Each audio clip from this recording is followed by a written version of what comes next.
سطور الصحافة من بريس 23 معكم لامار أركندي. نبدأها بجولة سريعة لأهم عناوين الصحف العربية والعالمية، والبداية للصحف الأوروبية. وول ستريت الأمريكية تتحدث عن طريق روسيا الطويل نحو الشرق الأوسط، تاريخ تدخل روسيا في سوريا. ديلي تيليغراف: الأمن في بريطانيا مهدد بسبب رواج بيع جوازات السفر الأوروبية.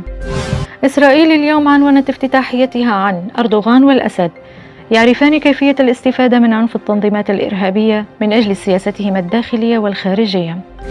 جاء عنوان افتتاحية الديلي تيليغراف عن الحرب في حلب ب: الأطفال الخدج يخرجون من الحاضنات بعد قصف طائرات الأسد مستشفى الأطفال في حلب. كتبت صحيفة التايمز عن الطالب المقتول كان ضحية الصراع بين الأجهزة الأمنية في مصر. وليد شقير يتحدث في الحياة اللندنية عن تهديدات الأسد بقوة غيره. النهار اللبنانية: من هي فصائل الحشد الشعبي الشيعية التي تقاتل داعش في العراق؟ نختتم نهاية جولتنا بما كتبته جيل جولنيس في الشرق الأوسط عن ما تحلم به هيلاري كلينتون.